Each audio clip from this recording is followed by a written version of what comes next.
If the audience does not know, the state is looking to redevelop MassBay's parking lot into 180 units of housing, and using the sale of that land to fund some much needed work on MassBay's campus. And they're doing this under a new state law that circumvents some of the town's usual processes. Um, However, they've committed to focusing that development on the parking lot and not the forest. My first question to you all is, do you believe the state is sincere when it says they're willing to save the Mass Bay Forest? Let's start with Beth here. Are you asking me if I question the integrity of the state? Do you Is believe that they're sincere when they say when they say they want to save the forest and they are going to save the so, forest? Max? I don't think there is a person in this state, and I maybe more broadly, that does not want to save forests. I don't know anyone that doesn't want But to save a of forest. So course they don't want to, but will they? I believe the state supports saving the forest, and the conundrum they're in is that they want to use the forest land as part of their equation in computing density on the parking lot. That's what I believe.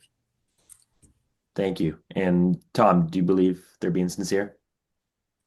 I'm an attorney. What I believe is what we are able to negotiate, reduce to writing, and sign. And the difficulty with this question is that, for one thing, we have Ed Augustus leaving and the new secretary coming in. We don't know what the relationship is between the new person taking his place and the governor as to what the directive is going to be. And we have had a significant difference between what we were told by the mid-level boots on the ground staff who would be on the job site and the secretary and the commissioner at DCAM. So it's very difficult to know what to believe, quite frankly, without even out alleging that anybody's being disingenuous. We just have not had a focused response. I think we need to wait for the answers to the questions that we asked all of them. That's going to be more telling in terms of their commitment and the direction that they might go in. But they've been very clever at sort of holding back, asserting that they can develop 4 units per acre based on the entire 45, but saying, oh, wait a minute, we don't really mean that we're ever going to cut any of the forest down. Nothing is in writing, nothing's been agreed to. We don't even have a level playing field on which to negotiate because we don't have a set of common ground rules. Mark, do you agree with that we can't take the state's exact word on that right now? That assertion that they will save the forest? Well, I mean, they haven't said, they said they were, last I heard there was going to be most of the forest would be preserved. I think they said, so I don't know if they haven't committed to saying one thing or another. They haven't said it's just these 4.5 acres, these 5 acres. I believe that they said they were most of the forest because they don't really have a plan for this development. Like they don't know exactly if they can do everything on the 5 acres, if they need to bleed into some of the acreage that is at the lower end of the forest. So I think the issue here is that like any negotiation, unless you have it in writing, um, you know, this is a political issue. So politically, it's being said that they want to save the forest, which I think is a great thing because I think we all want to save that forest. I just want to say, I mean, in the Boston Globe article about this issue, Ed Augustus committed to focusing development on that parking lot and not touching the forest. Yeah, but Ed Um, Augustus isn't there anymore. Ed Augustus and the state. I mean, Okay. I think it's parts and parcel. So I'm Yeah. interested I mean, in I prefer why to that see not like, all of yeah. you believe exactly where they're going with on that. I mean, Um, unless it's in writing, Max, like, written by Ed Augustus or the governor, that would to me would be like the clearest answer. and so, do you think this is for everyone? Do you think it's time to reschedule the town's visioning process? Um, it's hearing that some of you might think the forest will be saved, some of you might not. When is it time to reschedule that process, and why not working collaboratively with the state is the best option? Let's go to Beth on this one. Why not work collaboratively? So I'm going to take the first part of your question, Max. Is it Yeah. time to have a visioning process?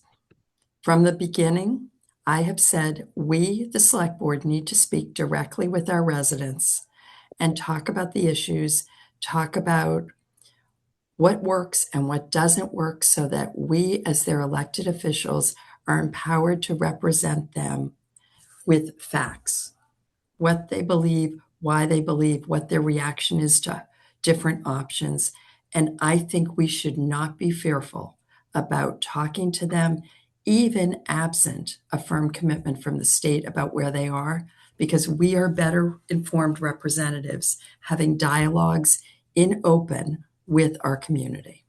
And So so, are you yes, willing to I would have reschedule it? held, I would have held, if you watched our programming, I have been a strong advocate of holding forums. Does it need to be a quote visioning where we have baked solutions to get feedback on? I don't believe we're there yet.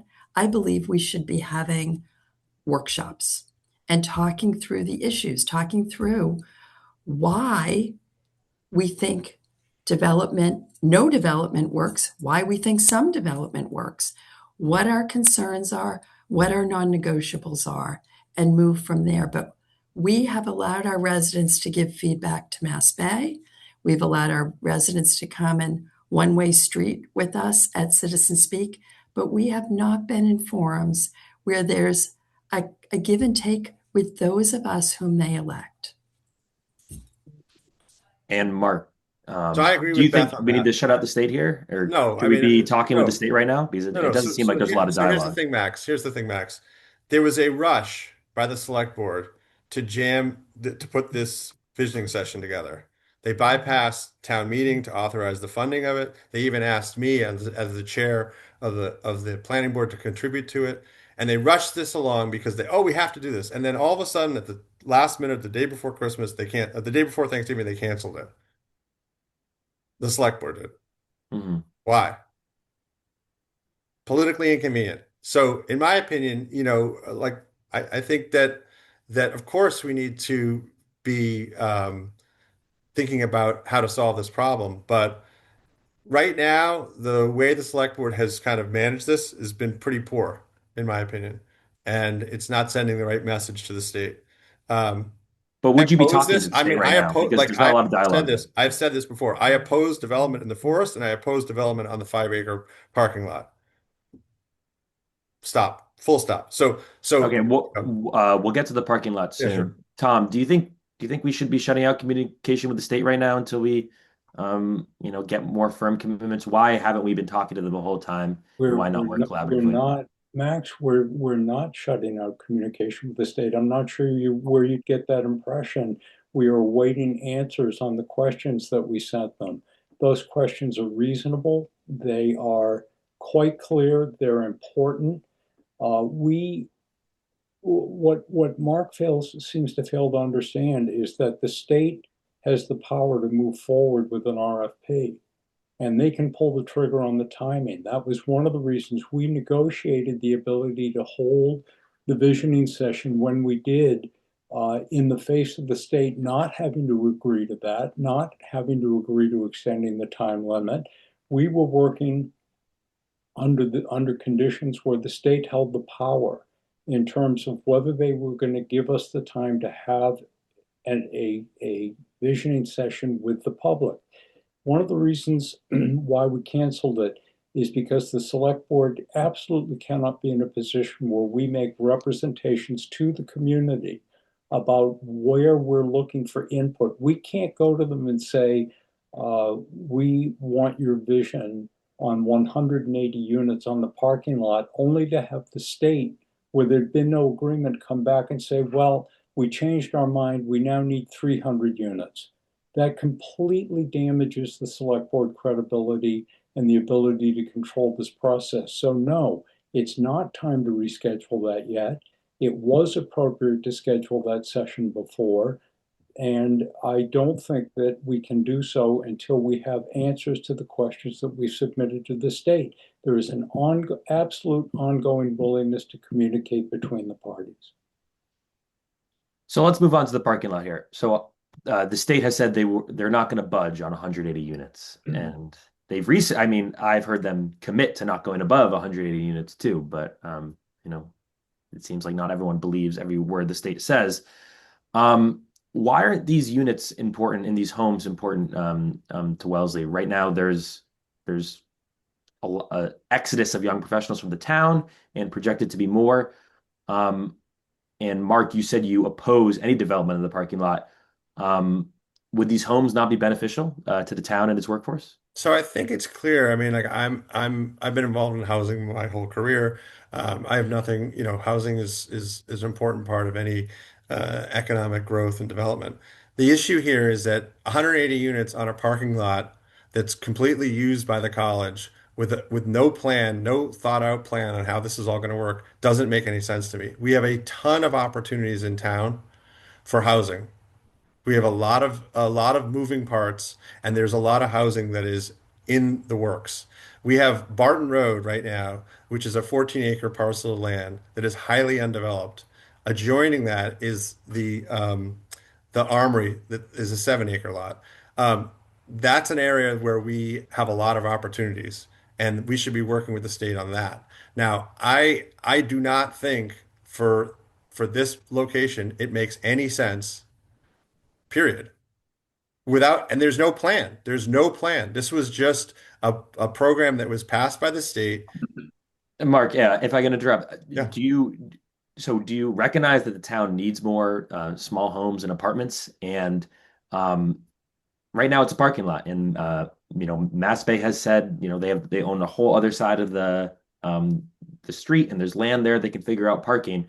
Um, why is this not a good opportunity Let's see the plan. to Let's solve the see the full problem? plan. Let's see the full plan all ironed out. There's an issue of traffic, a major traffic problem right now on Oakland Street for all the residents that live there. Where's the plan to address that in relation to the college? There's 5,000 students that go there every day. They come and go. So Mhm. where's the plan? I'd like to see the plan for Mass Bay. Not, Um, not the state coming along and just jamming this down because we're trying to fix a state problem. Wellesley is participating in that. We have MBTA communities that we passed. We have, like I said, there's a bunch of parcels that have just traded hands. There's a project coming right now on 888 Worcester Street. We have things going on that are going to affect and move the needle on housing in our town. No question about it. Thank you, Mark. And Beth, in terms of a plan, the town has its own housing plan that came out last fall, showing that we're desperately losing young professionals, and we've already lost 3,000 of them this decade, and the town is aging. Um, do you think this parking lot is fit for development, and why is it not a good candidate if you don't think so? So, Max, first of all, I'd like to correct your statement that that plan was not accepted as a plan. It was It's a study, a it study. was How about that? looked as a playbook for how to use it as a resource for when you are developing housing. And I think it is really unfair of the chamber to say Wellesley's not helping the housing crisis. Wellesley has passed MBTA communities at a rate higher than was required. We met our 10%. We have put on more than 500 units in the last 5 years. And the idea that these units are automatically affordable is absolutely, I don't know what kind of thinking that is. We can't count on what those will be. It's units. It's not size of the unit. It's not cost of the unit. The state doesn't even require that they be affordable units. So the specter that the town is turning away affordable units is inappropriate. The town has embraced development. The town has looked at development in places where it makes sense. We've tried to craft developments so that they support our neighborhoods and they support our town. And you can't go spot by spot and say, let's put as much as we can on each spot without understanding it. And the last thing I'll say is that's why visioning is so important. None of us three candidates live near MassBay. I live the closest, but I'm on the other side of Route 9. If you don't understand the traffic there, you don't understand the dynamics of that neighborhood, You can't sit in an office and decide they can bear the burden of that many units. So Beth, if you think the town has embraced housing, um, and you said, this is not the right spot, where is the right spot to put more housing? So, Max, we agreed as a town and we voted it that housing along our main corridor makes sense, 17 units an acre, right? It's zoned. Look at the MBTA communities. We've identified that. We have commercial and industrial areas that are zoned for 17 unit an acre density. We have many units coming up. Mark alluded to 888 Worcester. We have 592 Washington Street. We have Walnut Street coming up. We have all of the Haynes parcels. I believe there's 11 acres in Lower Falls. We have other projects that the town has been given some alerts to. We have the Taylor Block downtown. So we are looking at a lot of shifts in housing density, numbers of units, and size of population. Thank you. Tom, I'm going to let you respond to this conversation, but if you think the town has embraced housing, and some of you at least seem to, I want to go back to that study, we'll call it the strategic housing study, where they said that we're going to lose 9% of our population under 20 by 2050. I'm wondering how you think we can reverse that, as well as your response to this conversation, Tom. If I understood what you just said, it's we're going to lose 9% of our population under 20. Is that Yes. what you just said? Mm-hmm. Why would you expect anything else? We're a well-educated community. I would certainly hope that my 4 children left and went on to college. So at 20 years old, why would you think they would be staying here? We have an increasing population. More recently, we've had to add another precinct based on the federal requirements because of the total population in Wellesley. So I don't quite understand. I think it's faulty logic that you're applying to this particular question. But Are you saying we shouldn't attract more young families? I mean, it seems like I don't believe young families 20-year-olds. are being priced out. Would you agree with that or no? Well, wait a minute. Now you're being inconsistent. I don't believe that 20-year-olds are the demographic for young families. You're confusing a few things here in the position that you're taking. But their kids are under 20. What's important to me, Max, my job and the oath of office that I took is to represent the residents and business interests in the community. And so my feeling is we have a warrant article from the planning board for a new comprehensive plan. That's a very important task moving forward because the new comprehensive plan is what will begin to engage the community and help us understand where housing should be built with community support. We're a dense, built out community, and what is right in terms of housing opportunities in Brookline or Cambridge or Springfield or Boston are very different than what's right for our community here. Both of the other candidates have addressed infrastructure issues. And I would certainly say that the infrastructure around the MassBay site is a terrible location, unsupported by the state, by the way, who have made it clear that mitigation is not their responsibility.